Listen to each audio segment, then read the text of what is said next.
বিরূপ আবহাওয়া কিংবা ইসরায়েলি ধরপাকড় কোনোটি আটকে রাখতে পারেনি ফিলিস্তিনিদের জন্য ত্রাণ নিয়ে যাওয়া গ্লোবাল সুমুদ ফ্লোটিলার নৌবহর। অবশেষে গাজার 50 কিলোমিটারের মধ্যে পৌঁছে গেছে ফিলিস্তিনিদের জন্য ত্রাণ নিয়ে যাওয়া গ্লোবাল সুমুদ ফ্লোটিলার বেশ কয়েকটি নৌযান। সামাজিক যোগাযোগ মাধ্যমে তারা এ তথ্য জানিয়েছে।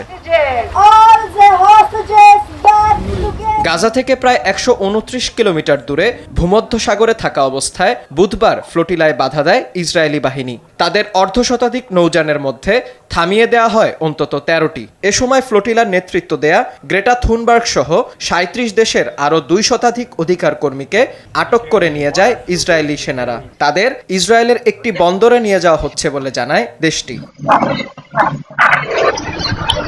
এর আগে সামাজিক মাধ্যমের এক ভিডিও বার্তায় নৌবহরে অংশ নেয়া বাংলাদেশের খ্যাতনামা আলোকচিত্রী শহীদুল আলম জানান, বুধবার স্থানীয় সময় সন্ধ্যায় ফ্লোটিলার প্রথম নৌযান আলমায় অভিযান শুরু করে ইসরায়েলি সেনারা।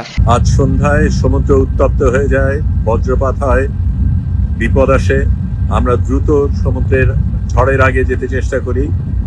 তবে আরেকটা ব্যাপারও ছিল, কারণ আমরা পরে জানতে পারি আমাদের সবচেয়ে সামনে যেই ফ্লোটিলা আলমা, তার উপরে ইসরায়েলি জলদস্যুরা হামলা শুরু করে। আমরা এই উত্তপ্ত সাগরের মধ্যে যত দ্রুত চেষ্টা করছি এগিয়ে যেতে। আমরা সবচাইতে পেছনে, সবচাইতে বড় জাহাজ, কাজেই আমাদের উপর কি আসবে সেটা এখনো বোঝা যাচ্ছে না। এদিকে ফ্লোটিলায় আটক ও ধরপাকড়ের বিরুদ্ধে ফুঁসে উঠেছে বিশ্ব। কড়া নিন্দা জানিয়েছে তুরস্ক ও মালয়েশিয়া সহ অনেক দেশ।